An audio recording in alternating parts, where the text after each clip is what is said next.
كاين حكايات فاتت الحكايات، وكاين ايام بعيده تقرب لينا اكثر من البارح. كاين اسماء رجال فاتت الرجال، وهذه هي القصه بالذات. احداثها تبدا في جزائر القرن 19 ومتواصله لايامنا.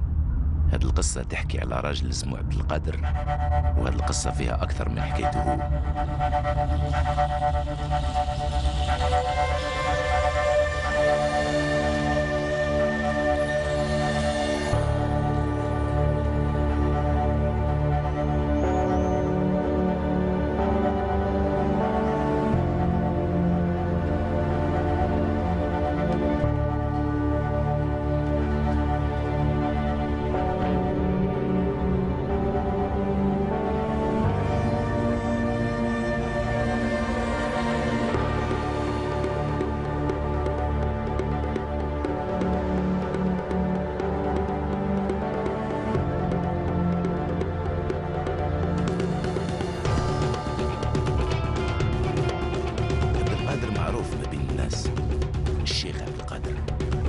الأمير عبد القادر معروف ومشهور، بس شكون يعرفه بالضبط؟ الأمير عبد القادر هو مؤسس من مؤسسين الدولة الجزائرية، كان في المقاومة الشعبية قبل ما يبدا النضال السياسي وقبل ما تبدا الثورة الجزائرية. الأمير عبد القادر هو مؤسس الدولة الجزائرية مثل راجل شجاع وراجل بطل، وكان هو اللي عطانا هذه الحريه التامه لنا فيها. الأمير عبد القادر حنا التاريخ تاع لي زوني 90 لي زوني 80 لي زوني 50 ما على بالناش، الثوره ما نعرفوهاش، نعرفوا من 1830. كاين شخصيات الأجنبية مثل الزعيم الهندي المهاتما غاندي أو الجنوب أفريقي نيلسون مانديلا، وكذلك الثائر الأرجنتيني أرنستو تشي غيفارا. بصح أنا توجور يقول لك بلي حنا فورفي وحنا هكذا وحنا أمير عبد القادر هذا ما كان. كما أغلبية الرجال العظماء، حياته بدات في مكان بسيط ومتواضع، بصح متوفرة فيه المعرفة. À l'Oued El Hammam, là où il est né, à la Guetna, il n'y avait rien en dehors évidemment des éléments naturels du cours d'eau qui s'appelait l'Oued El Hammam. En dehors de ce petit village, il n'y avait rien hormis cette oasis d'éducation religieuse et d'initiation spirituelle qui était la Zawiya. On y apprend le Coran, les fondamentaux, donc l'apprentissage du Coran par cœur et des hadiths, mais aussi l'apprentissage du Coran par le cœur, si je puis dire. C'est-à-dire un approfondissement de ce qu'est le véritable savoir, la véritable connaissance, qui, si elle n'imprègne pas l'être, n'est finalement, comme le dit la tradition, qu'un âne chargé de livres.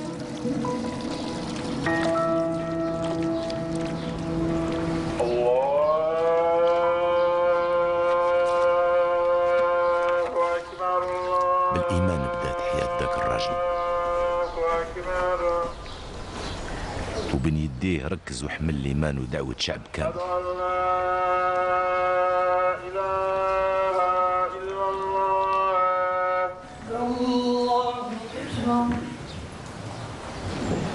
L'émir Abd el-Qadir a des origines de Shurafa qui remontent évidemment jusqu'au prophète sallallahu alayhi wa sallam. On n'a pas de preuves précises sur la date exacte de sa naissance. On retient 1800 000 de manière générale.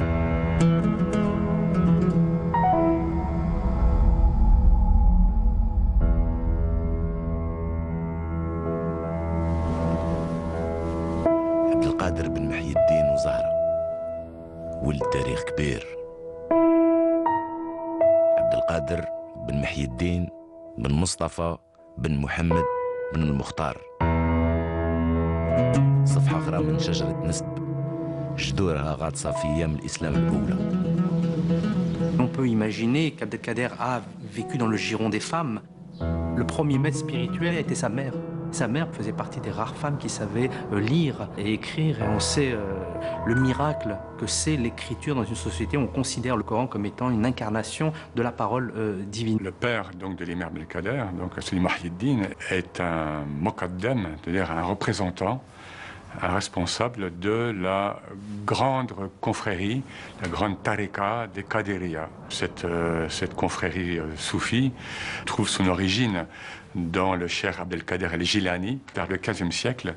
زاوية القطنة قلت كانت تمثل مركز القادرية في الجزائر، وكان يأتي إليها طلبة من كل أنحاء القطر الجزائري للتعلم ولدراسة علوم القرآن والفقه والحديث وكذا. الطرق الصوفية كانت في اتصال، وكانت عندها صلات روحية، خاصة صلات روحية وصلة تكامل ما بين طريقة قادرية ولا طريقة تيجانية ولا طريقة درقاوية ولا عيساوية ولا طيبية. كل هذه Donc l'émir en tant que tel est un fils de Zawiya. هذا طعامي فأخذه الله نكال الآخرة والأولى. بسم الله الرحمن الرحيم. سبح اسم ربك الأعلى الذي خلق فسوى.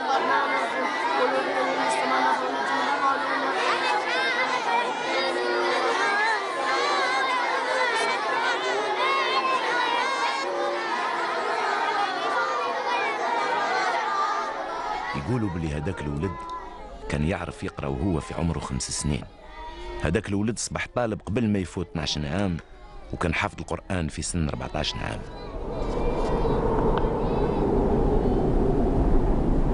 الكتب درست عبد القادر كمال السيرة، بصح تواصل تعليمه بعيد من المكاتب.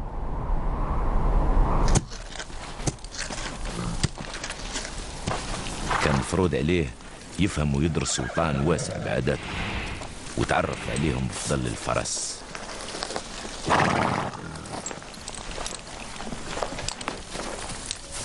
On sait que l'émir Abdelkader était un grand cavalier, et on sait qu'il a toujours aimé et écrit sur ce qu'on appelle El Fouroussiya, donc l'art du cheval et l'art de la chevalerie. Indiscutablement, il y a une relation entre le cheval et une certaine élévation mystique. C'est sur son dos que le prophète est allé voir la voûte céleste. C'est pas un animal banal. الخيل فيهم الخير ومكتوب في نواصيهم الخير، والرسول صلى الله عليه وسلم يقول علموا أولادكم السباحة والرماية وركوب الخيل، حديث الرسول. وعاود ربي يذكرهم في القرآن: وأعدوا لهم ما استطعتم من قوة ومن رباط الخيل ترهبون به عدو الله وعدوكم. للمنطقة هذه يقولها أهل غريس، هذو أهل غريس هما اللي بروا بالأمير عبد القادر وعطاوها بولادهم وعطاوها خيلهم، وما زالوا فرسان فيهم الكرام، فيهم المحبة، فيهم كل شيء، خاطر جاية بعيدة، هذه جاية بعيدة. وربي في القرآن قال: وجعلناكم شعوبا وقبائل لتعارفوا. شعوب هذه تعارفت بالعود، فارس هذا ودار محبة ودار معرفة ودار معالقة بين الولايات حتى بين الدول.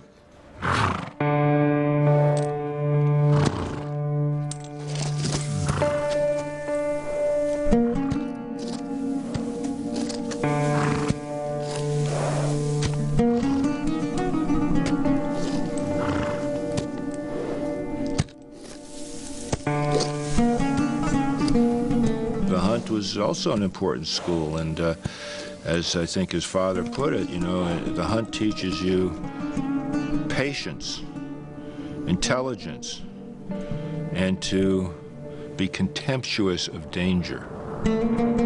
To be contemptuous of danger. Very interesting, because of course in our culture all we do is make everybody terrified of everything, so you always have to be fearful.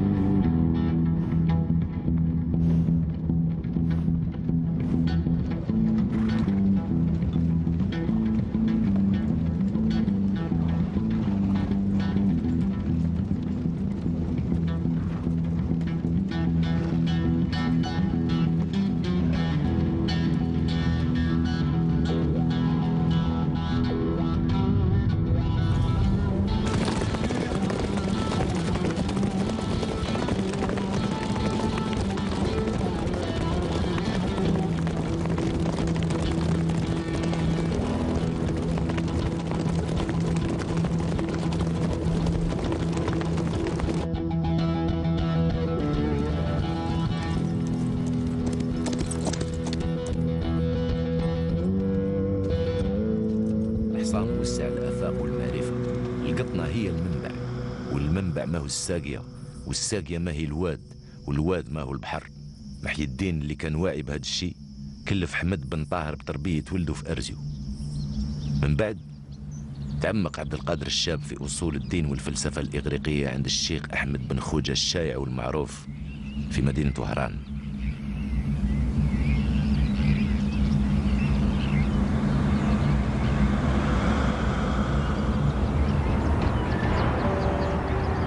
His father sends him to Iran, boarding school, hang out with the Turks. You know, see prostitutes walking in the streets and people, taking drugs and gambling and, sinning and all this and seeing that what the world is all about. As someone who'd grown up in a small town, in a very devout environment, the trappings of a larger city civilization will have shocked him. There's certainly the impression that he didn't relish his time in Wahran and that he didn't hold the Ottomans in any higher regard than his father did. His father, Muhyiddin, was clearly opposed to the Ottomans. It seems evident that the Ottomans suspected him of plotting. Muhyiddin, sur le conseil de ses amis, il a été conseillé de s'éloigner un petit peu de la région. Alors il a pensé au pèlerinage. He had a father who sensed that he had this son who was special and favored him particularly by taking him out of sequence and going on a Hajj with him rather than his oldest son. Donc, il y a un départ qu'on peut fixer à 1825. Abdelkader étant né en 1808, vous savez qu'il a 17-18 ans, il rentre là dans sa vie de jeune adulte et il va avoir sa première responsabilité de taille.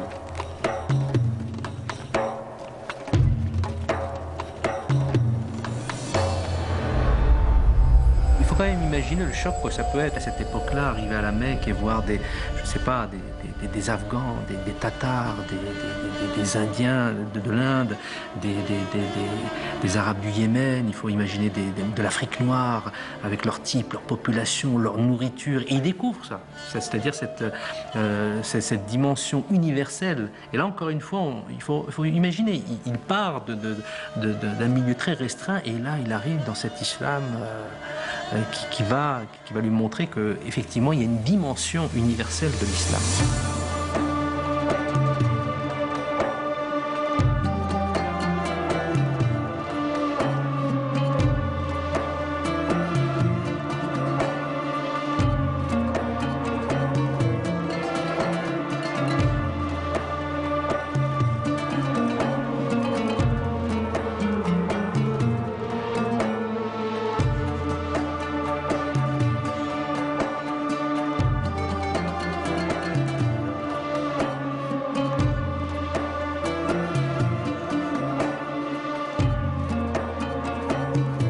Faire un pèlerinage à la Mecque, à cette époque-là, c'était aussi un voyage sans retour possible et peut-être même intimement espéré.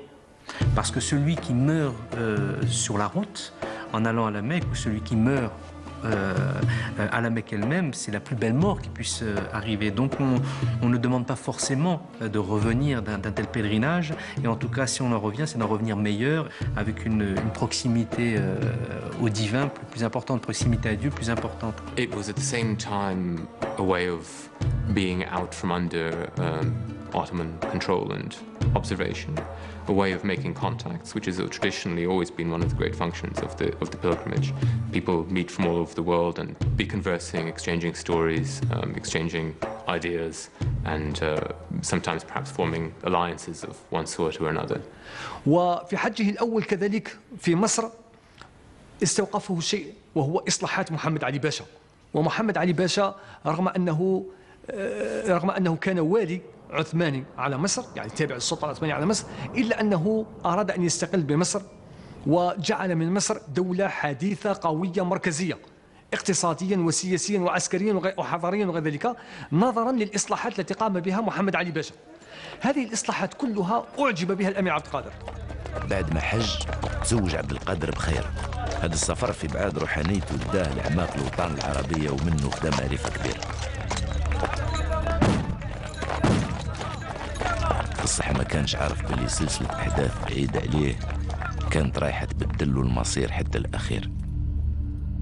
À cette époque-là, il y a une véritable crise morale, politique en France autour de Charles X. En même temps, pour faire diversion, il n'y avait pas mieux que d'engager un conflit. Donc 1827, on va reprendre des vieux projets, mais de manière opportuniste. ما حدث في 30 أفريل 1827 أن الدوك دوفال الذي كان ممثل للسلطة الفرنسية بالجزائر استعمل الحيل لدفع الداي حسين للغضب. جملة ما قاله للداي حسين لما سأله عن ما مصير الديون التي لم تقدمها فرنسا للجزائر، جوابه كان قاسيا، فغضب الداي حسين وأشار بمروحته إلى الباب ليطرده أخرج. سواء وصلت الضربة إلى دوفال أو لم تصله، فالعملية كانت مقصودة، أي إهانة دوفال أمام الآخرين، وهذا الذي كانت تبحث عليه فرنسا.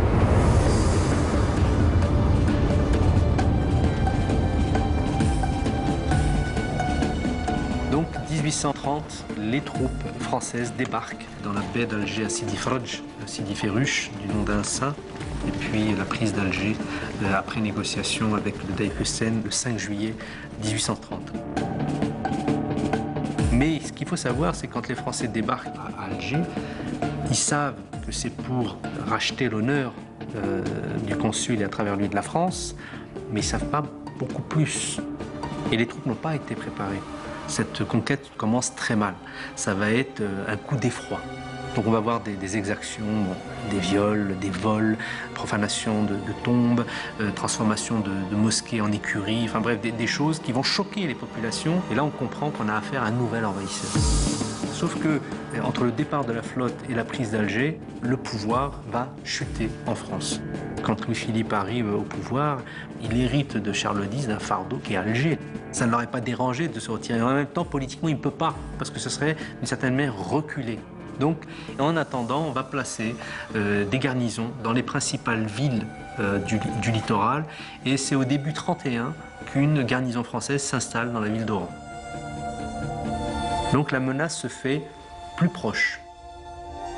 طاح بالك الغرب في وهران ومن تلمسان طلعت ندوة للمغرب بتطالب السلطان عبد الرحمن باش يتوكل الحكم في غياب السلطة، لكن ضغط الفرنسيين حتم عليه الانسحاب. زادت تلمسان ندوة جديدة، بصح هذه المرة كانت متوجهة لراجل متدين ومقدر عند كل قبائل الغرب. Donc on demande à Sidi Mahiedine, donc le Mokaddem de la Zaouïa, donc le père d'Abdelkader, de se mettre à la tête, et lui refuse, mais en proposant une solution. Il dit: je suis trop âgé, je ne peux pas accepter, je vous propose le meilleur de moi-même. Bien qu'il n'ait jamais eu d'ambition politique, l'émir Abdelkader présentait un certain profil qui pouvait le propulser à la tête du pays. Sa droiture, sa noblesse de lignée, son jeune âge, ses titres de Taleb et de Hafiz, et son courage par lequel il s'était illustré lors d'une des premières batailles qui s'était déroulée dans la ville d'Oran, notamment la bataille de Kharqan-Etah, où il défia les balles de l'ennemi pour recueillir la dépouille de son neveu et lui donner une digne sépulture.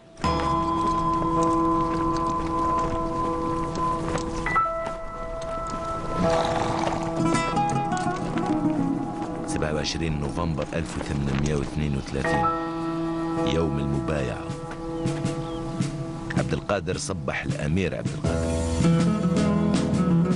الجزائر صبحت الدولة. Cette moubaïa, ce serment d'allégeance, symbolise une tradition prophétique qui remonte à l'an 628, lorsque le prophète de l'islam, que le salut soit sur lui, avait scellé avec ses apôtres le serment d'alliance. Il le faisait sous un arbre qu'on appelait l'arbre de la grâce, Shajarat Ridwan. Donc cette première moubaïa qui est khassa, donc il n'y avait que l'élite, va se poursuivre avec une deuxième Moubaïa dans la grande mosquée de Mascara. C'est une Moubaïa Amma où tout le monde est présent, tous les citoyens de la ville sont présents.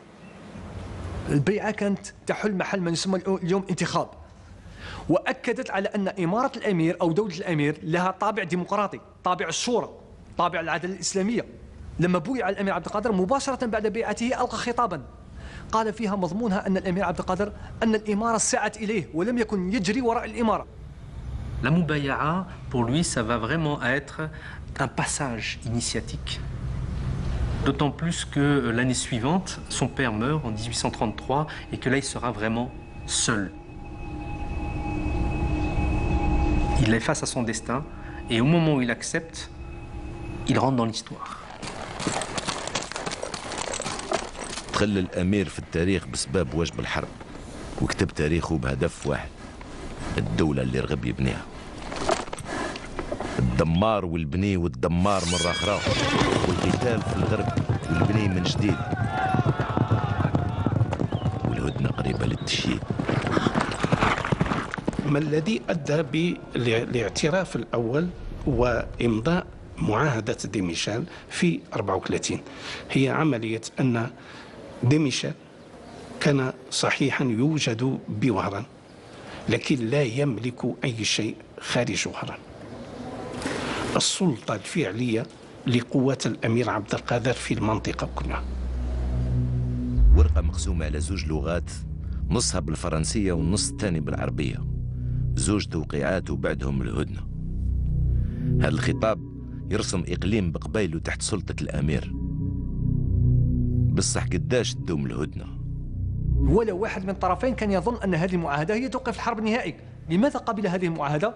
أولا لأن السلطة الفرنسية اعترفت بالأمير، وأن الأمير كان الممثل الشرعي والوحيد لأغلب إن لم أقل لكل الجزائريين.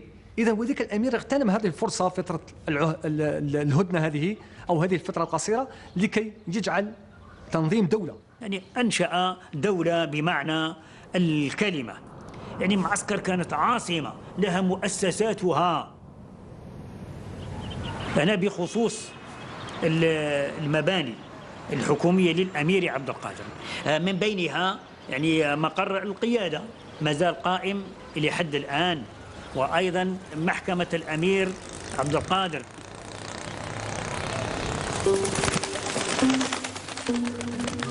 كان النظام قبليا، هو ركز الحكم في سلطة واحدة، كان له مجلس شوري، كان له وزراء، وكان له جيش نظامي وأيضا جيش من المتطوعين. دولة اللي ما عندهاش علماء وما عندهاش مدارس هذه تعتبر دولة يعني منهارة، دولة فاشلة. وكي نقول يعني منظومة تعليمية معناه معلمين، معناه برامج دراسية، معناه مكتبات يؤم إليها الطلبة. التنظيم الصحي أيضا أنشأ مستشفيات في المجال الخارجي، يعني أقام علاقات دبلوماسية وتجارية مع الولايات المتحدة الأمريكية ومع أيضا إنجلترا. كان له أيضا عملة نقدية، والعملة النقدية تدل على استقلال الدولة، فالأمير لم تظهر صورته في هذه العملة. باش تتطور هذه الدولة كانت الضرائب لازمة، والضرائب مذكورة في الدين: الزكاة، العاشور، والمعونة، ضريبة الحرب. بسببها تلقى الأمير مقاومة جديدة وفي قلب صفوفه هذه المرة. المعونة كانت مرفوضة في أيام الهدنة، والمعارضة للضرائب صبحت نضال سياسي. Donc il va connaître ses premiers combats, ses premières querelles, ses premières insultes, aussi ses premiers ennemis de l'intérieur. Un des plus connus est Mustafa Ben Ismail.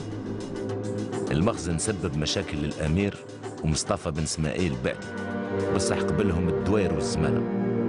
تفاوضت هذه القبائل مع الجنرال تريزال اللي ألغى اتفاقية ديميشال. المخزن هم مجموعة من القبائل التي كانت مكلفة بجمع الضرائب من القبائل لصالح سلطة البيلك.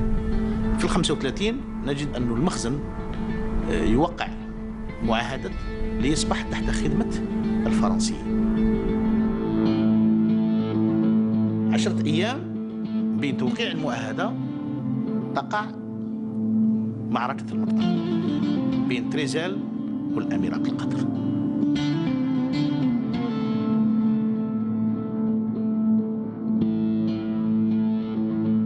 المقطع: نصر الأمير يكلف تريزال منصبه في الجزائر، ونصر يكلف الأمير ثمن غالي. الجنرال كلوزال ومعاه ولد الملك الدوك دورليون توعدوا عليه بالعداوة.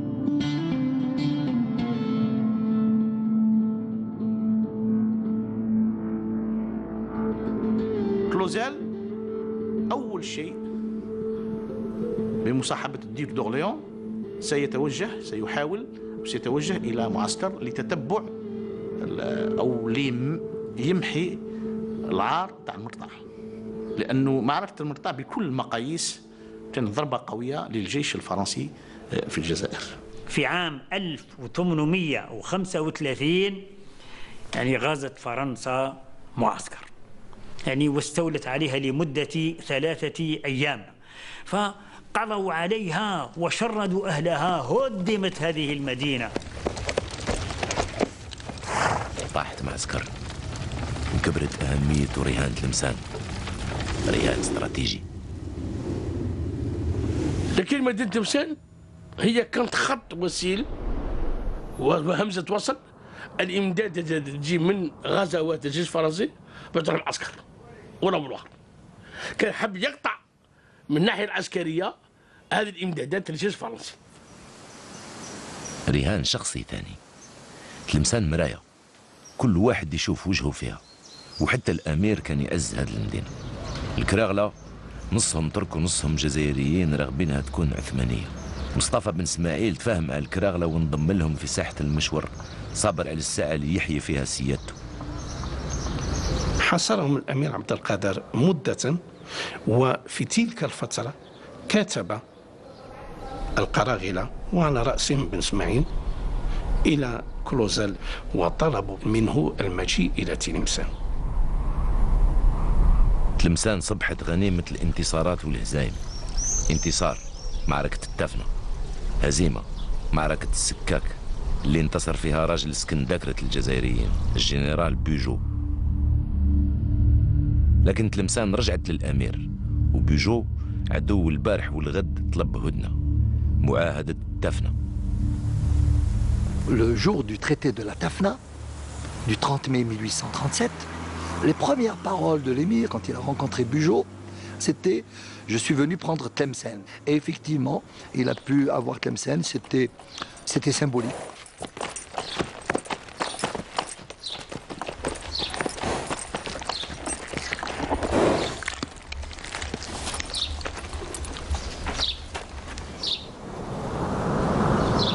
Giraud, à l'Assemblée nationale, disait que l'Algérie n'était pas un État. Et Farhat Abbas a répondu « L'État algérien a été consacré le jour de la Tafna. Le 30 mai 1837, nous pouvons dire que l'Algérie avait un État. »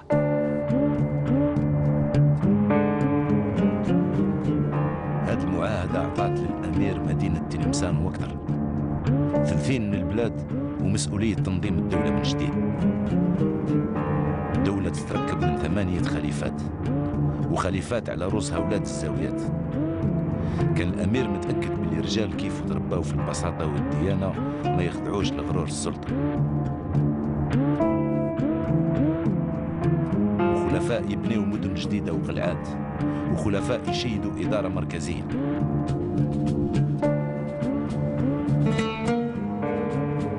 بلاد تعيش ميلاد جديد بصناعة طالعة، وما تنساش بلي الحرب راجعة بلا شك.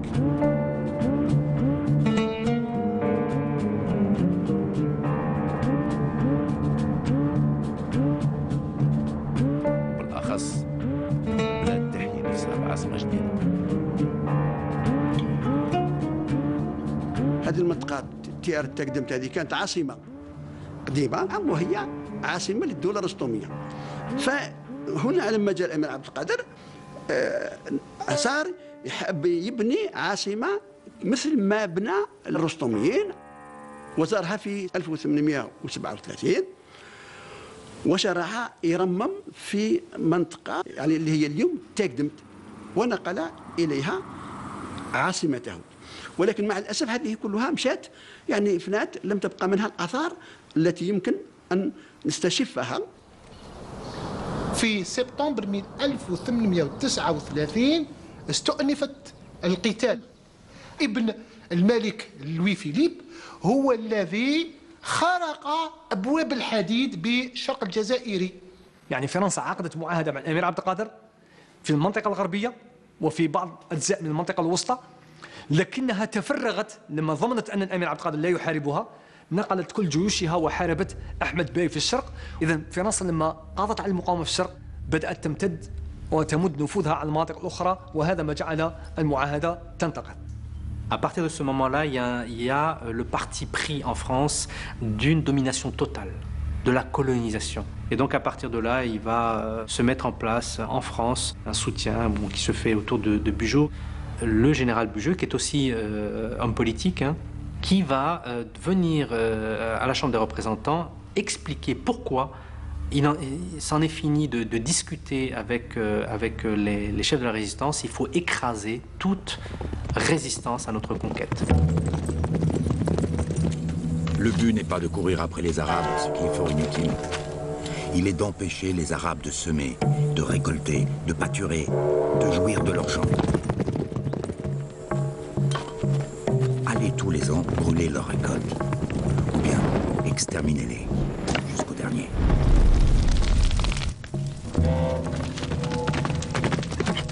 Il s'agit là maintenant de couper l'herbe sous le pied d'Abdelkader, et comme on n'arrive pas à le prendre, eh ben on va tout saccager autour de lui. Et donc la nomination de Bugeaud comme gouverneur général de l'Algérie et j'allais dire les pleins pouvoirs.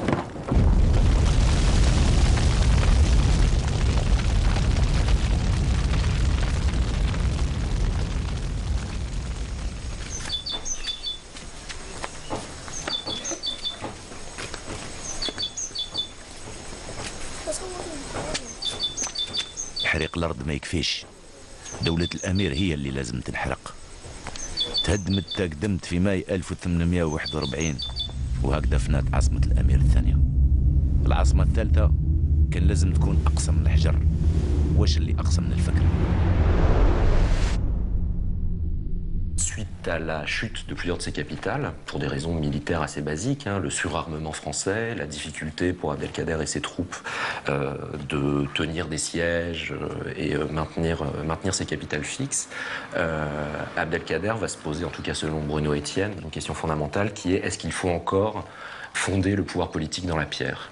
Et Abdelkader va répondre par la négative, en inventant de toutes pièces, alors selon les témoignages, en prenant des mois, en traçant dans le sable des plans possibles pour une nouvelle capitale nomade de l'Algérie. Il va créer donc cette Smala. Ce qu'est la Smala, ou ce que pourrait être la Smala, parce que la question historique n'est pas complètement aboutie.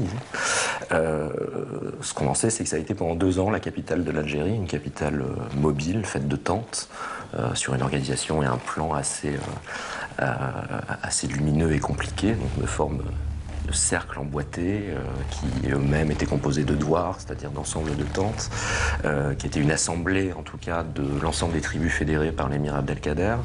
Il a imaginé une capitale mouvante, une capitale qui se déplace au gré des combats, qui fuyait l'ennemi en permanence, de pouvoir inventer à son époque une capitale avec son administration, son hôpital, son tribunal, ses écoles, sa bibliothèque. Il y avait 60 000, et on dit jusqu'à 75 000 personnes. Et une fois que le drapeau de l'émir, l'étendard de l'émir était posé, cet endroit devenait le centre du cercle. Chacun, instantanément, savait où était sa place, le point qu'il devait occuper. Il n'y avait pas de meilleur plan pour qu'une information circule très vite sur les 20 km que représentait quand même le diamètre de la Smala. 20 km, pour qu'elle aille d'un point à un autre, il ne pouvait pas y avoir de structure urbaine plus adaptée. Après, ce qu'on a très vite découvert, c'est un millefeuille de représentation et une lecture complètement polyphonique. C'est-à-dire que pour Kateb Yassine, qui fait référence dans son roman Nedjma, la Smala, pour aller vite, c'est une manifestation politique pour l'indépendance de l'Algérie qui se transforme en ville. Pour Bruno Etienne, c'est une zaouïa géante ou un schéma exotérique, un schéma religieux qui prend forme de ville. Pour un autre, c'est une ville avec au centre le livre. Nous resterons jusqu'à la fin de juin à nous battre dans la province d'Oran et à y ruiner toutes les villes, toutes les possessions de l'émir. Partout, il trouvera l'armée française, les beaux orangers que mon vandalisme va abattre. Je brûle aujourd'hui les propriétés et les villages de Ben Salem et de Bel Kadab, pressés les uns contre les autres et morgelés pendant la nuit. C'était la malheureuse population de belles armées, se donnant la main fraternellement au milieu de l'Afrique. Une partie de Mostaganem le 14, l'autre de Bida le 22, rasant, brûlant, chassant tout devant elle. Ça a été vraiment une période extrêmement lourde et on peut imaginer Abdelkader à ce moment-là voir des victimes venir à lui crier en vengeance. Et c'est là qui est intéressant, c'est qu'Abdelkader montre que la véritable chevalerie, elle n'est pas qu'extérieure, elle est aussi à l'intérieur. Et que le véritable ennemi est d'abord en soi avant d'être à l'extérieur. Et donc il y a toujours cette idée de préserver cette intériorité, ce cœur de l'être, par justement la loi, par les références. Et Abdelkader va envoyer cet édit du traitement des prisonniers. L'émir était un précurseur en matière de droit humanitaire, d'une manière dont on n'a pas idée aujourd'hui. C'était en 1843 qu'il avait édicté ces règles protégeant les prisonniers de guerre français. Il faut attendre le début du XXe siècle pour avoir la première mention dans le droit international d'un statut de combattant et donc de prisonnier de guerre. Et il faut attendre 1929 pour avoir, pour la première fois, une convention de Genève, la troisième en l'occurrence, qui protège les prisonniers de guerre. C'est en ceci que son approche a été véritablement fondamentale. Parce que le premier droit de la guerre, c'est le droit de tuer, mais pas n'importe qui. Et il a su comprendre et faire comprendre qu'on n'avait pas ou plus le droit de tuer celui qui ne pouvait plus vous tuer. Les militaires français ont cherché à mettre la main dessus pendant des années. Il a fallu qu'une personne trahisse pour dire où elle était. C'est un peu par hasard d'ailleurs que le duc d'Aumale, sur un renseignement, va tomber sur la Smala plus qu'il ne la poursuit et la trouve. C'est un pur hasard. C'est parce que l'armée était au loin que la petite troupe du duc d'Aumale, trouvant un camp essentiellement habité par des femmes, des enfants et des vieillards, où Abdelkader n'était pas là, qu'il y a pu y avoir cette bousculade et cette sorte de victoire sur personne en vérité. La monarchie de Juillet a été, sur le plan de la communication, finalement très, très forte. Enfin, la prise de la Smala a été une extraordinaire exploitation médiatique, avec ce tableau d'Horace Vernet qui fait 8 mètres de long. Il y a des lithographies, des gravures qui ont été faites. Donc tout ça a été très, très, très reproduit. La Smala, c'est aussi une ville détruite par des hommes en uniforme.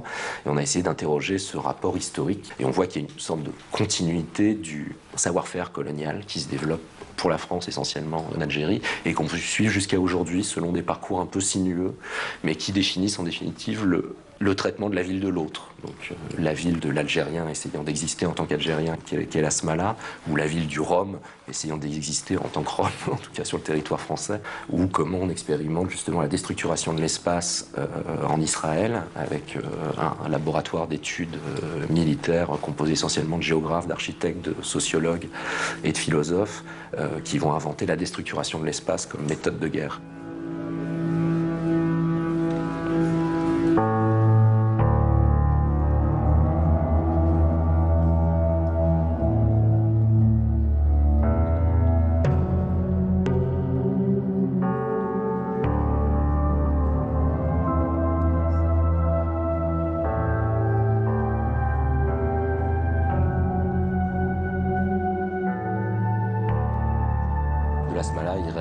Essentiellement un plan dessiné sous la dictée d'un prisonnier par le duc d'Aumale, avec au centre la tente de l'émir, le triangle qui représente le fameux trésor d'Abdelkader qui a donné quelques épisodes croquignolés à la littérature populaire en France, en tout cas. Enfin, le trésor d'Abdelkader, c'est sa bibliothèque. Hein. Et donc c'est d'ailleurs comme ça qu'il va suivre les troupes du duc d'Aumale après la prise de la Smala. C'est en suivant les pages arrachées à ses livres.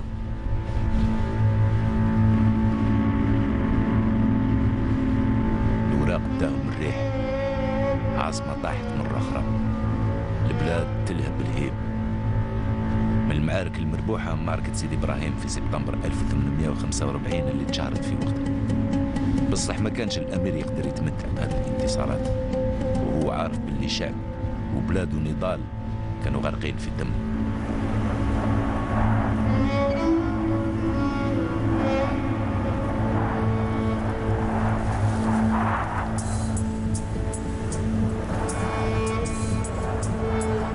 Après la destruction de la Smala, c'est-à-dire en 1843, les choses sont plus difficiles et à ce moment-là, ce qu'il utilise comme camp retranché, c'est le Maroc.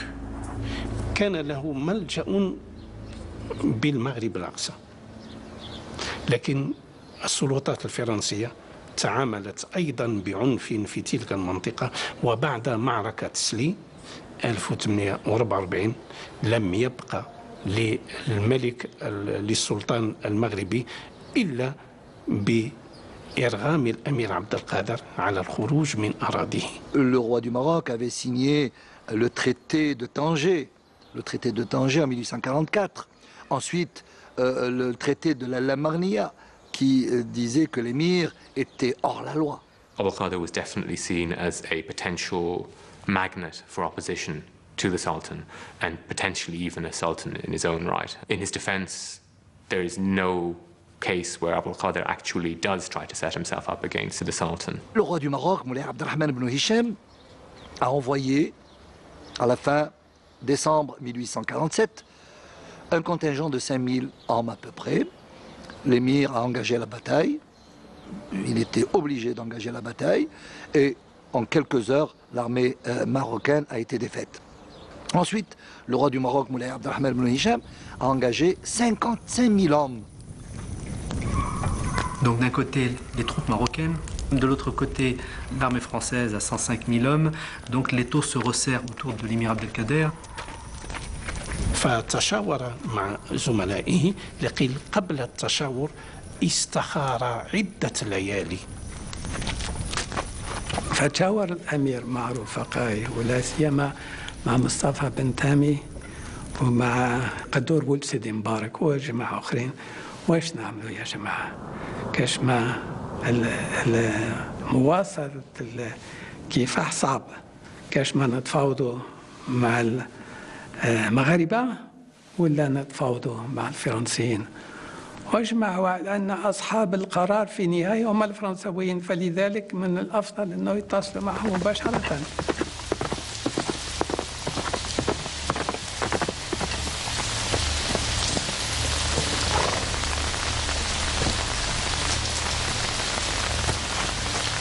L'émir avait remis une feuille de papier sur laquelle il avait apposé son cachet et sur laquelle le vent, la pluie et la nuit l'avaient empêché de rien écrire.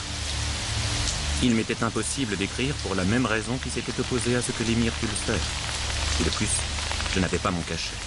Je remis mon sabre et le cachet du commandant Bazel.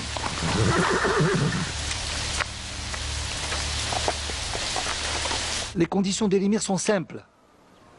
Je voudrais me rendre à Saint-Jean-d'Acre ou Alexandrie.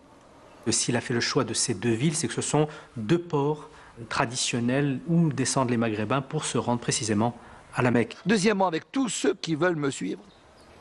Troisièmement, estimer tous nos biens et récupérer notre argent pour vivre en Palestine. Et quatrièmement, quel est le sort de Mohamed Bouhamidi, mon khalifa. Son khalifa a été envoyé auprès du roi du Maroc, Moulay Abdelrahman ibn Hichem. L'émir ne savait pas qu'il a été incarcéré, puis tué. Le général de la Mauricière, qui est à ce moment-là le seul à pouvoir faire cette promesse, fait cette promesse à la condition que sa décision soit ratifiée par le gouverneur général, qui à ce moment-là est le duc d'Aumale. Le 23 décembre, l'émir est reçu avec la Mauricière, les troupes de la Mauricière. Il lui réitère qu'il accepte les conditions. L'émir demande après d'aller faire sa prière au mausolée de Sidi Ibrahim. Donc il va au mausolée de Sidi Ibrahim. Il fait ses 2 prières du Dhuhr et du Asr.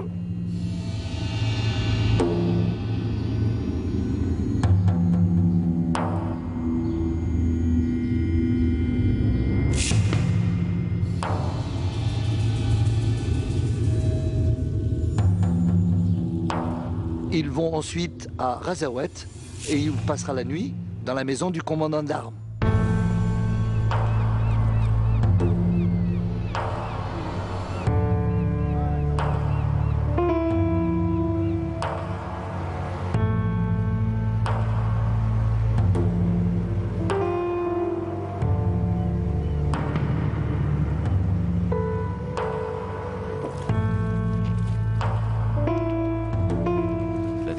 ديسمبر 1847 عاش الأمير ليلته الأخيرة في الجزائر.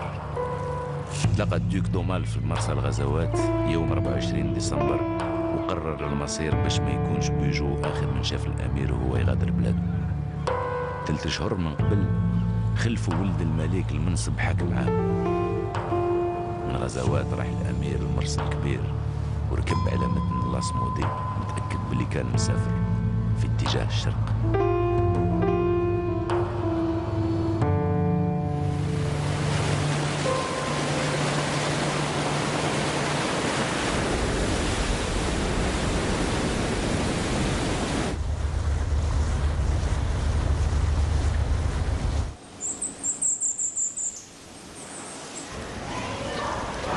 أخبره القائد الفرنسي الذي هو كان كولونيل آنذاك الذي يرافقه إلى فرنسا، قال له سنتوقف بعض الوقت في تولون حتى نتريث حتى يأتينا يعني مخطوط من الإسكندرية أو من عكا يسمح لكم بالذهاب.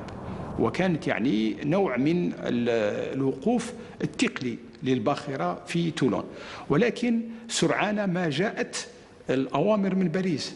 Et donc à Toulon, ils vont devoir passer la mise en quarantaine qui va durer 10 jours. Et à l'issue de ces 10 jours, on va leur apprendre qu'ils ne quitteront pas Toulon puisqu'ils sont considérés comme prisonniers.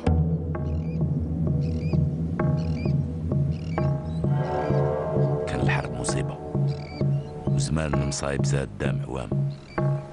الأمير ورفاقه ظنوا باللي كانوا متجهين للشرق وصبحوا رهاين كذبة فرنسا. نواوي بقاو مجموعين وفرقوهم، هجروهم لفوق مع البوسكي في جزيرة سانت مارغريت، وفي نفس الوقت قبضوا الأمير وقرابه وسجنوهم في فور لامالغ بمدينة تولون. ففي فور لامالغ الحالة السكنية كانت كارثية بحيث زاره كثير من الناس، ولعل أحسن من كتب عن هذا هو الأديب اللي هو من تولون شارل بونسي. La première chose que nous remarquâmes en traversant les corridors sombres du fort nous attrista profondément. C'étaient les logettes qui servaient d'appartement aux femmes et qui, malpropres, obscures et humides, n'avaient d'autre porte pour protéger leurs hôtes qu'un sale et grossier rideau de toile.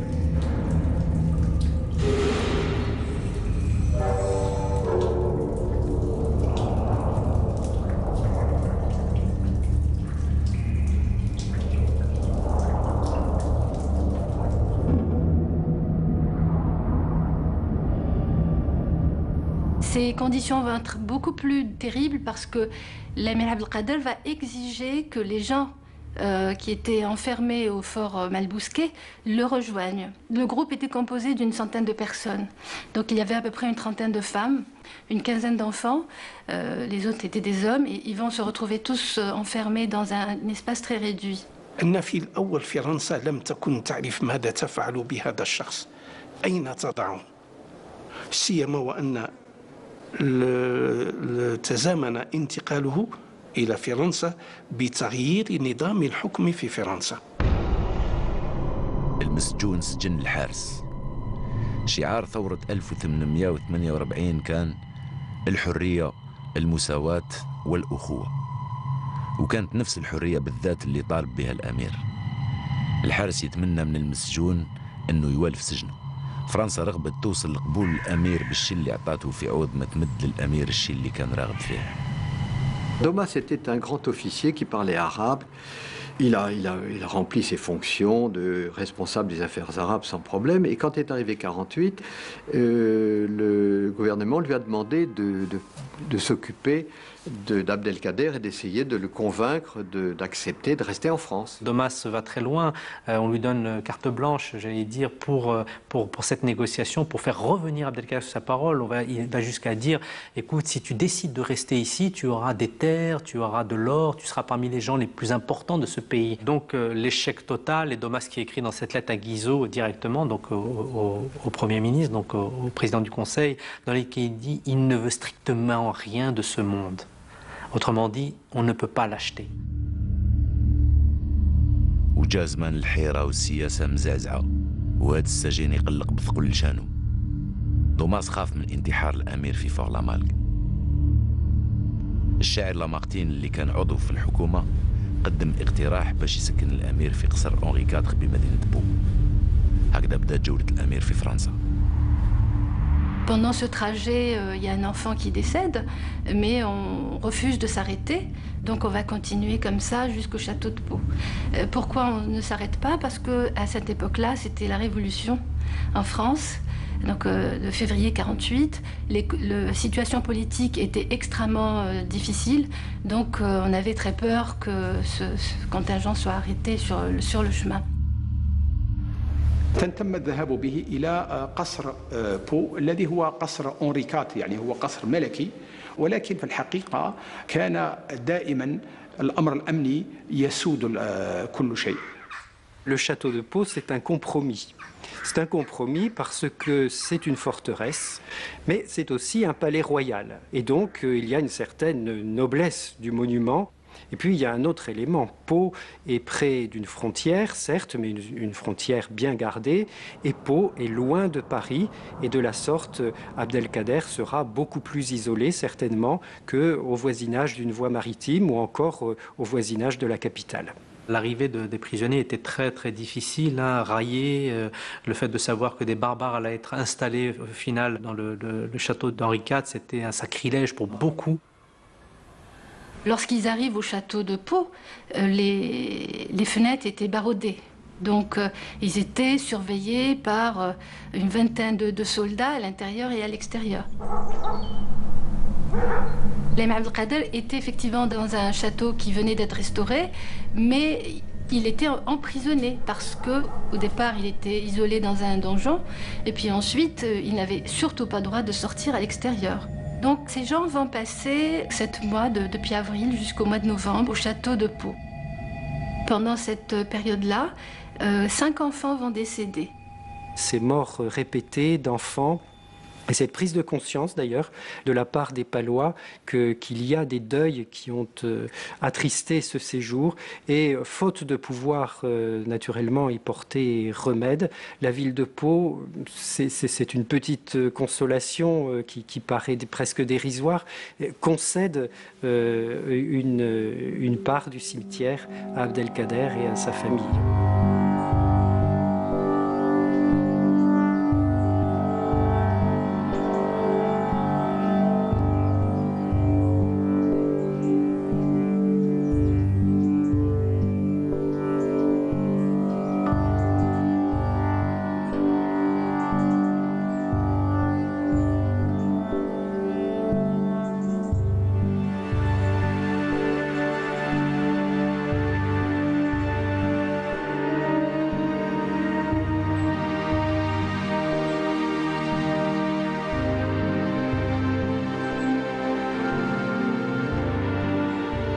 الجانب النفسي عند الأمير عبد القادر وعند أصدقائه أو أصحابه كان فيه كثير من المشاكل من الناحية السيكولوجية، حتى أن كثير من التقارير الطبية آنذاك خاصة في بو شددت على هذا الجانب، على اعتلال في الجانب الصحي خاصة الذهني من كثرة ربما الانكماش حول أنفسهم ومن كثرة الانعزال. Il y a la révolte Et ça, c'est un acte intime, la révolte. La révolte de l'entourage d'Abdelkader dans l'été 1848.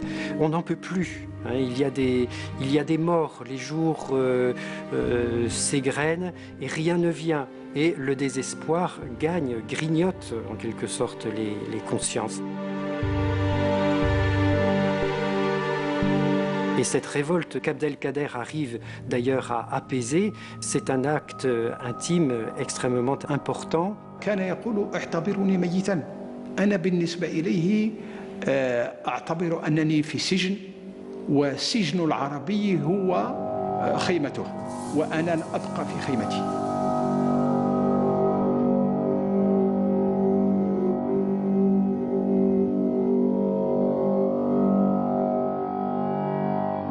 Le directeur du château, donc le capitaine Boissonnet, qui était à une époque directeur d'un bureau arabe, donc connaissait très bien la société algérienne et c'était un arabophone. Donc il avait des échanges avec l'Amir Abdelkader. Certainement, c'est lui qui a réussi en quelque sorte à faire sortir Abdelkader de cette tente imaginaire dans laquelle il était volontairement reclus et le faire participer à des visites, à des audiences. He's given these very astute and sympathetic handlers. They're basically spies for the Ministry of War to keep them informed on what the emir's doing. And of course he understood that was part of their function. أصدقاء، أصحاب غامضين، دوماس، بواسوني، أصحاب جدد، زيارات شارلينار من أهمام سويسرا، فرديناند دو ليسبس، إميل أوليفيي، محامي يصبح من بعد ولي دولة، ومن بينهم صديق قديم مونسينيور دوبوش.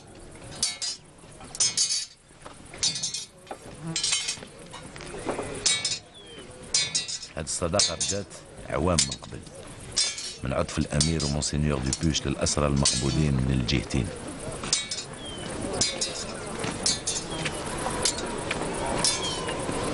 فالأمير عبد القادر دخل في مفاوضة مع مونسينيور دوبوش قصد إطلاق سراح الأسرى، فأصبح إذن الأمير رمز اللقاء يعني مع المسيحيين على وجه الحوار الإسلامي المسيحي، لأن تاريخ العلاقات بين المسيحيين والمسلمين ليس فقط تاريخ المعركات لكن أيضا تاريخ العلاقات والاعتراف الأحد بالآخر. So you have this exchange of prisoners that occurs at the emir's initiative. Kind of embarrassing the French that here's this savage who's now showing his humanitarian face. You know, this is dangerous stuff. And Bugeaud had to actually put out the word, no more of this nonsense. You know, we cannot have our enemy appearing human.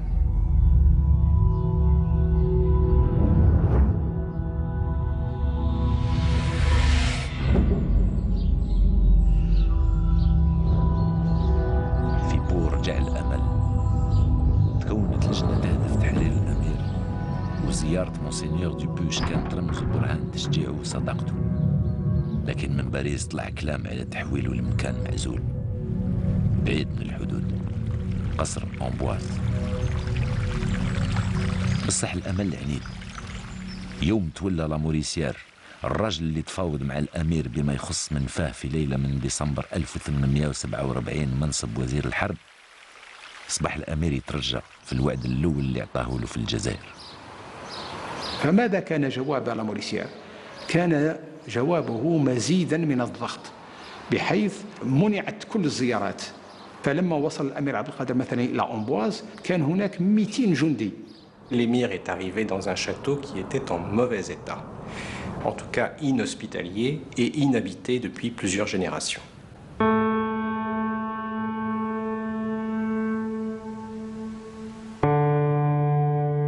Les femmes n'avaient pas droit d'être vues par les hommes. C'est-à-dire qu'il y avait un double emprisonnement pour elles.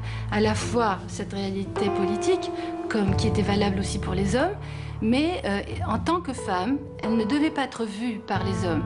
Du coup, elles ne sortaient pas à l'extérieur. Elles passaient leur temps enfermées à l'intérieur d'un château humide. Les conséquences de cette réclusion, c'est donc la mort de 25 personnes au château d'Amboise, dont 16 enfants décédés. Sur les 16, 15 n'avaient pas atteint les 2 ans.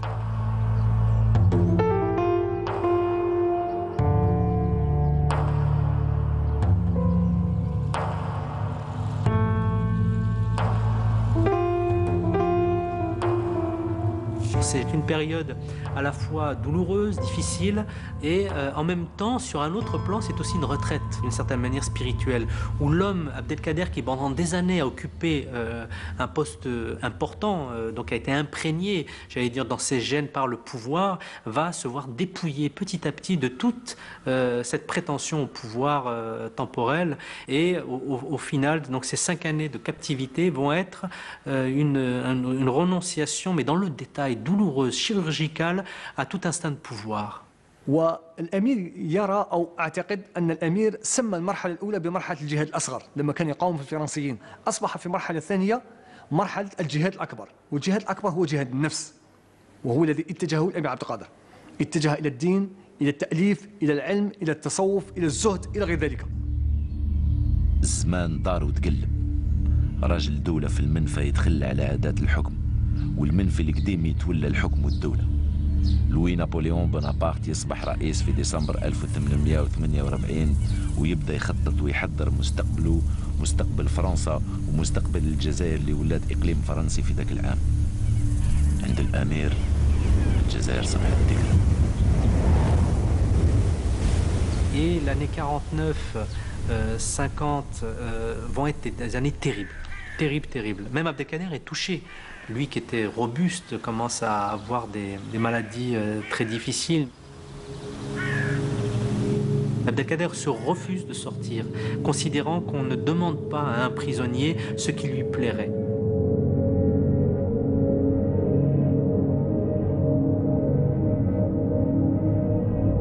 حياة الأمير كانت دخلانية.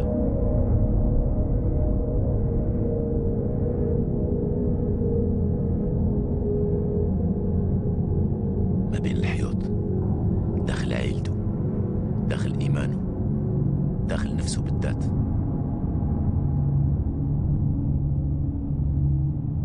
أصحاب الأمير واصلوا عملهم في الخارج، وفي الخارج التاريخ مقلب وساير.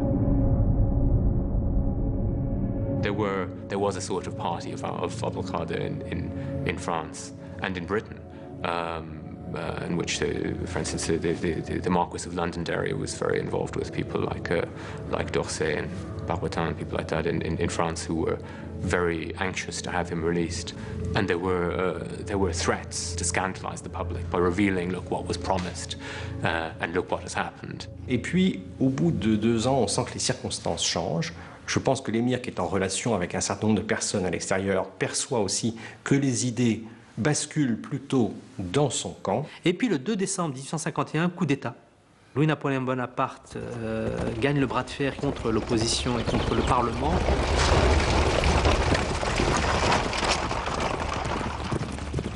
زوج مسالك عابرين فرنسا وفي الاخر يتلاقاو. مسلك الامير وجماعته مسجونين من تولون امبواز، ومسلك الامير الرئيس المنتخب اللي رايح ضد راي جنرالاته يتوقف في امبواز. لما جاءه الامير الفرنسي الامير الرئيس بونابرت الذي سيصبح بونابرت الثالث، قام بخطوة عملاقة، فجاء شخصيا حتى بيت الامير ليقول له أنت حر.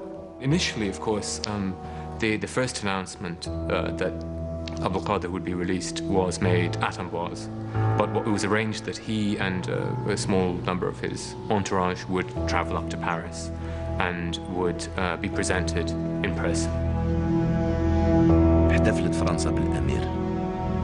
نابليون 3 استقبلوا بالحفلات، في النهار لا مادلين وفي الليل لوبيرا. تشريف باريس وعجائبها. تكلمت الناس ذاك الوقت على عبد القادر صديق فرنسي.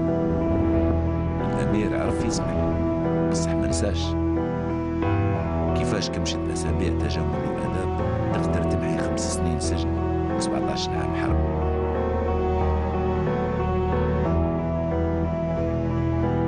Recevant à Saint-Cloud, en l'invitant à la remise des aigles. Enfin, il y a toute une cérémonie, si vous voulez, une façon de traiter l'émir qui est tout à fait extraordinaire. Enfin, on lui fait visiter Paris, il est reçu. Donc je pense que là, le Napoléon III a utilisé l'émir pour sa gloire, enfin, et sa légitimité. And it's quite an achievement to manage to turn being 4 or 5 years late in doing what you promise into something that seems like a gratuitous act of goodwill. But this is what was, I think, largely achieved at the time, and certainly how the event was stage managed and presented in France and in the French press, particularly perhaps the French press in Algeria. Abdelkader, through his eventual release, was repurposed as a symbol of Algerian acceptance of French rule. En décembre 1852, après donc une période passée à Paris, les préparatifs descendent par la Saône puis le Rhône jusqu'à Lyon, et ensuite après Lyon arrive à Marseille. Et ce qui est intéressant, c'est que Charles Hénard va le rejoindre et va témoigner de ce voyage d'Abdelkader sur le bateau parisien numéro 1 jusqu'à Marseille, raconte comment Abdelkader n'a qu'une hâte. Alors que les journaux disent Abdelkader aime la France et il a beaucoup aimé ceci, cela, il n'a qu'une hâte, c'est de quitter la France et de enfin retrouver sa liberté.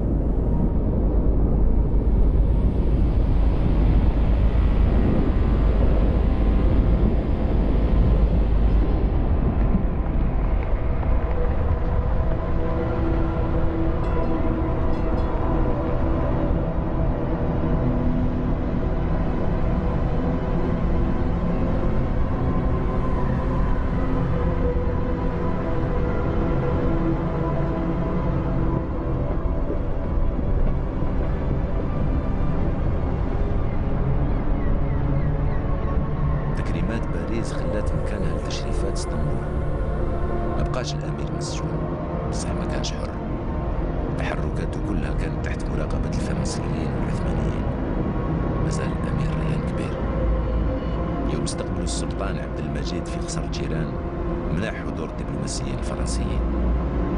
نقدروا نفهموا بسهولة علاش ارتاحوا الكل من بعد ما سكنوه بعيد من اسطنبول.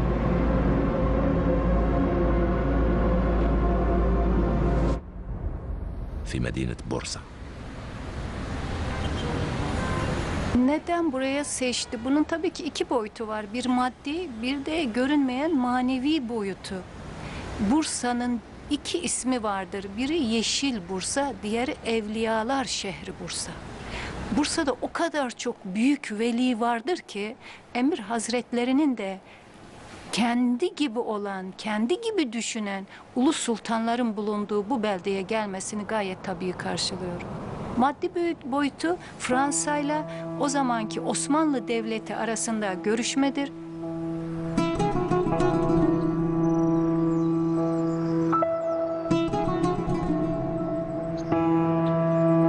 بورصة رجوع للأرض والأصل.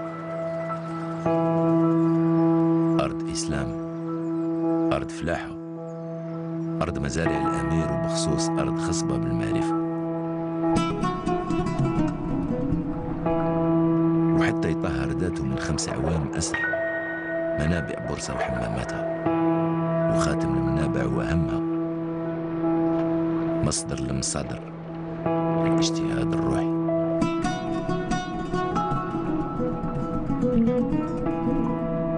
شيخ من الشيوخ سكن بورصة وخلى آثار ومخطوطات. هكذا بدا سفر الأمير الروحاني في أعماق نصوص هذا الشيخ. الفتوحات المكية. سافر الأمير على آثار ابن عربي.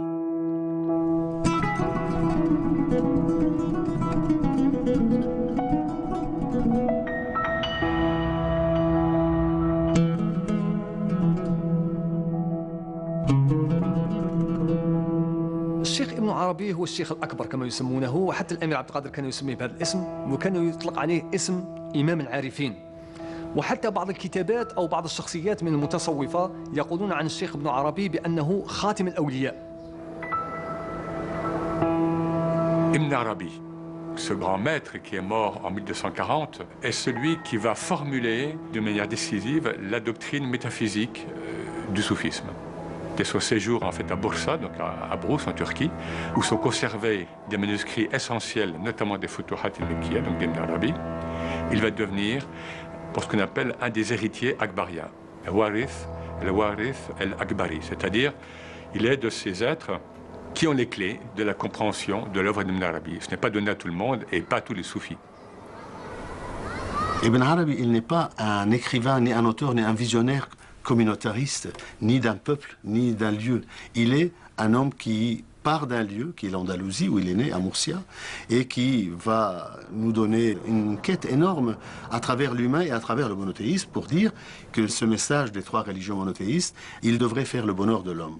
Alors aujourd'hui, plus que jamais, je pense, c'est très important parce que on dirait que toutes ces leçons ont servi à pas grand-chose.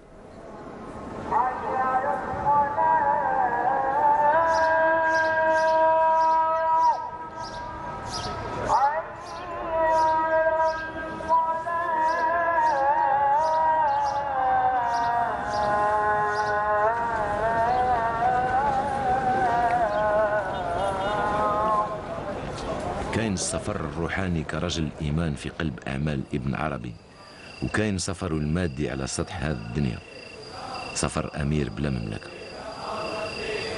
وفي الآخر جا وقت ملاقاة الروحاني والمادي.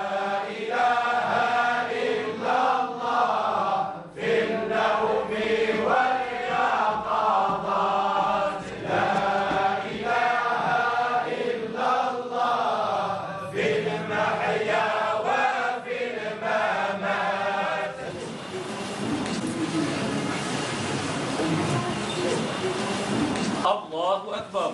الله أكبر.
في عام 1855 زلزال رهيب ضرب مدينة بورصة بقوة.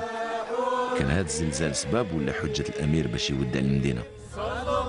هكذا توصل سفر عبد القادر، رحلة بدات عام 1847 فرضتها الظروف والحواجز، وفي عام 1855 تحولت هذه الرحلة إلى سفر على خطوات ابن عربي. مقصده المدينة اللي عاش فيها الشيخ واللي كان فيها مدفون، دمشق.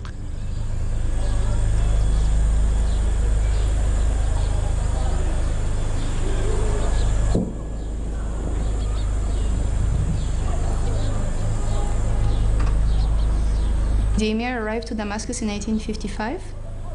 He moved into the Amara neighborhood instead of going to Suwaika or Bab Musalla, where most of the Algerians already lived. So he made a choice to live in an area which is closer to the central city, so he could reach all different factions of the city. He soon created patronage networks and relations with many different factions of the society. كانت عنده مكتبة كذلك.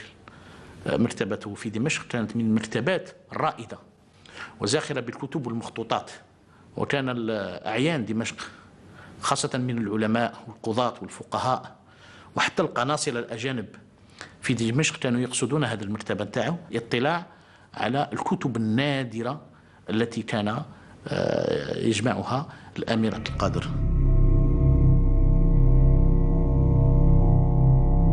الأمير والف دمشق وطوائفها بالخفة، بصح دمشق ذاك الوقت كان لازم عليها تتأقلم مع عالم جديد، التنظيمات.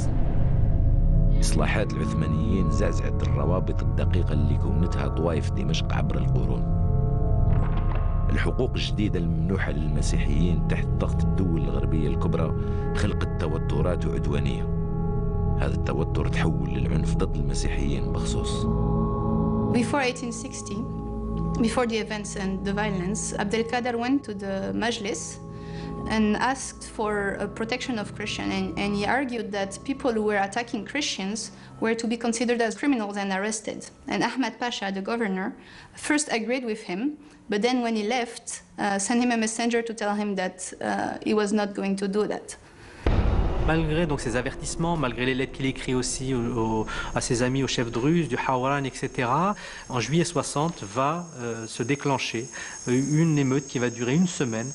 L'essentiel des victimes sont chrétiennes, des hommes d'ailleurs, pour la plupart.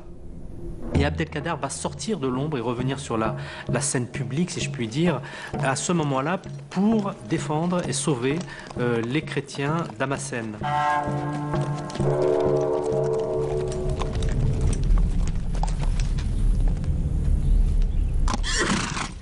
The way he did it was by organizing a militia, essentially. It was very much Abdel Qadir and the Algerians who were protecting the Christians of Damascus.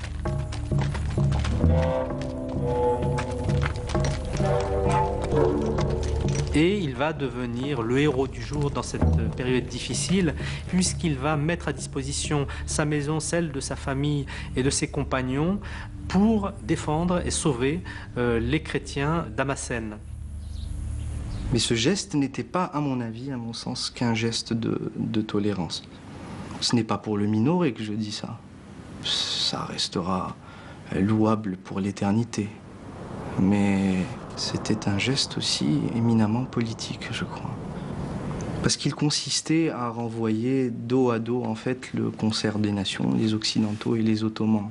He received the Concordant of the Legion of Honor, of course, from France. He received the first-class Majidiyya, the newly created equivalent from the Ottoman court. Il a suscité donc l'admiration du monde entier.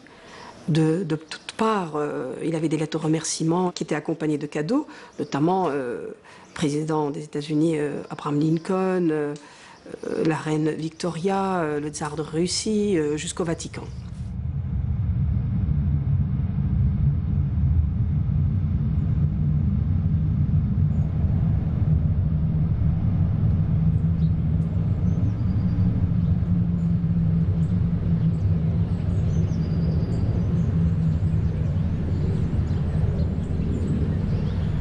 There's something really profound that a small town in the middle of the United States, on the other side of the planet, knew of him and named their town after him.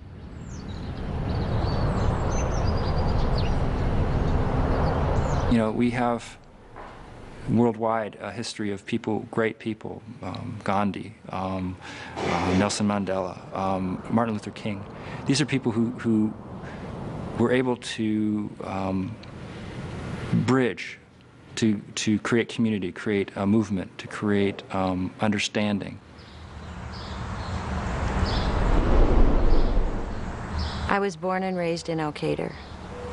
Our town was actually founded in 1846 by an attorney from Dubuque. So Timothy Davis was given the task of naming that community. And he very much admired Emir Abdul Qadir, who was an Arab freedom fighter from Algeria. Emir Abdul Qadir came to light to us in Al-Qaeda with John Kaiser's book. So once I became acquainted with John, and we were talking about how can we get the message out about Emir Abdul Qadir, and we decided that working with youth was probably the first direction we should take. So John established the Abdul Qadir Essay Contest in Al-Qaeda, Iowa. We have found that through the essays, the students really did learn a lot by studying Emir Abdul Qadir's life.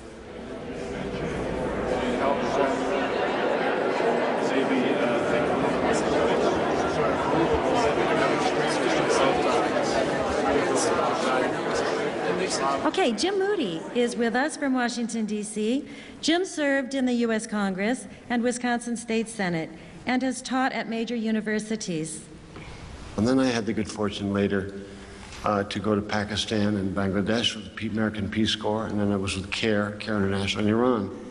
And in fact, the basic values of the Muslim culture are very, very similar and comfortable for us. And I asked my colleague someone, how did you know that an observant Muslim cannot mention the name Jesus or Moses without saying, and peace be with him, as a sign of respect? How many Americans know that? Not 1 in 1,000, unfortunately. Most Americans need an update of their information. The 19 hijackers in 9/11 were not good Muslims. It's strictly forbidden to kill innocent people, any more than the Crusaders were good Christian people. Both sides created terrible violence for the other side. But we in the modern world now have the ability to do research and do study and information and travel, and hopefully, gradually, those animosities and misunderstandings will melt away. And it's really wonderful that this city, this town, and these people here are looking at the positive for very, very good reason. مكرم في حياته بعد ما توفى من أمريكا للشرق الأوسط ومن إفريقيا لأوروبا الشمالية، نقدر نعتبر قصة عبد القادر قصة رجل مازال حي بعد وفاته. الصحيح هو العكس، عبد القادر مات قبل ما يموت، بعد ما سلك المسيحيين من المذبحة ومشى لمكة. في زيارته للأرض المكرمة تلقى الشيخ اللي كمل له تعليمه، الشيخ محمد الفاسي. هو اللي قاده مدة أشهر على دروب التأمل في الغار بالذات اللي كان الرسول صلى الله عليه وسلم يعزل نفسه فيه. Et là, en fait, Abdelkader vit la mort initiatique, ce que les soufis appellent la mort initiatique, puisque le prophète lui-même disait « Moutu qabla an tamutu », mourir avant de mourir, l'extinction de l'ego, la conscience individuelle, dans l'océan de l'unicité. Et donc, c'est la réalisation vraiment de l'homme accompli, ce qu'on appelle dans le soufisme, mais aussi dans le champ éthique islamique, plus large, el-insan el-kamil. L'insan el-kamil, l'être humain, et c'est pas l'homme, parce que ça peut être aussi une femme, bien sûr, l'être humain accompli. Qu'est-ce qui est en jeu là, en fait? C'est tout simplement et ultimement, c'est le tawhid, c'est-à-dire l'unicité. Tout l'islam est bâti sur le tawhid, c'est-à-dire sur le principe d'unicité. C'est pas uniquement donc un dogme extérieur d'un Dieu unique, c'est un principe d'unicité qui doit s'incarner dans tous nos aspects de la vie, dans notre expérience donc vitale. Ce qui est étonnant chez l'émir, c'est qu'il n'a jamais perdu cet ancrage profond dans le principe de l'unité. Il voyait le monde dans la diversité, dans la multiplicité, mais c'était plutôt des réalités secondes. Et il voyait que le monde de demain était un monde complémentaire, où Orient et Occident pouvaient ensemble faire naître un nouveau monde. يوم شاء عبد القادر بدعمه لإنجاز قناة السويس كان ينوي التوحيد بين الشرق والغرب، ما كان حتى تخلف، كاين تلقيح متبادل، الثاني بالتقدم التكنولوجي والأول بجذور الروحانية. قناة السويس صبح رمز وعلامة وصل بين الشرق والغرب، وفي الوقت اللي كان فيه فرديناند دو ليسيرس يفتح ممر بحري يعبروه البضائع والمسافرين حتى اليوم، فتح الأمير نهج خاص ومتميز للمسافرين من نوع آخر، كتاب المواقف، ميراثه الروحاني. Le mot mawqaf veut dire étape. Le Coran, quand il est commenté par l'émir, nous révèle des subtilités cachées. Nous quittons la lettre pour aller dans les profondeurs de l'esprit. والمواقف هي عبارة عن محطات بين كل مقام ومقام. هو كتاب ديني، كتاب فلسفي، كتاب للتصوف، كتبه الأمير عبد القادر بطبيعة الحال في حوالي 368 على ما أعتقد موقفا، وكتبه الأمير ليبين فيه إما شرح آيات قرآنية أو تفسير أحاديث شريفة للرسول صلى الله عليه وسلم. وهذا الكتاب كان له دور كبير، بين اتجاه الأمير عبد القادر في التصوف. L'émir décline à partir de tel verset, de tel hadith, tout un enseignement. Mais dans cet enseignement donc, de théologie mystique, il y a des flashs. Il y a des flashs et il y a des interférences personnelles. Donc il va nous faire part de ces rapts extatiques qu'il a connus et qui vont confirmer, infirmer tel ou tel enseignement.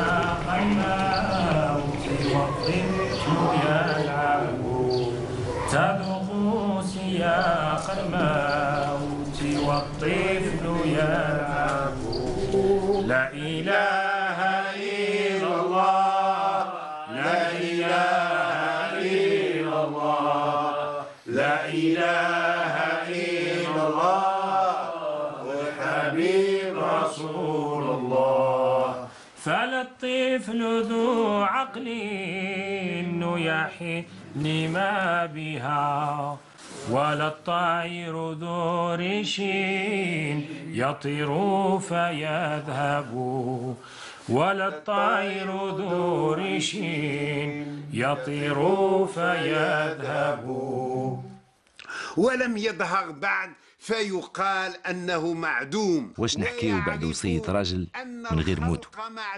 واش نحكيو بعد كتاب المواقف من غير حكاية الموقف الأبدي؟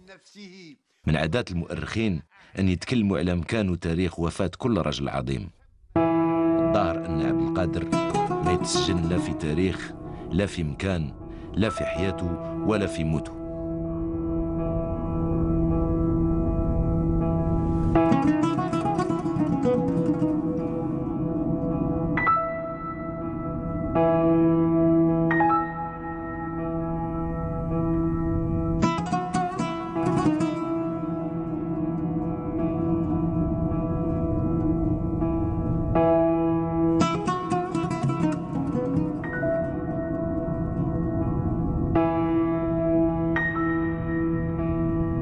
يوم توفى الأمير عام 1883 دفنوه بالقرب من شيخو ابن عربي في دمشق.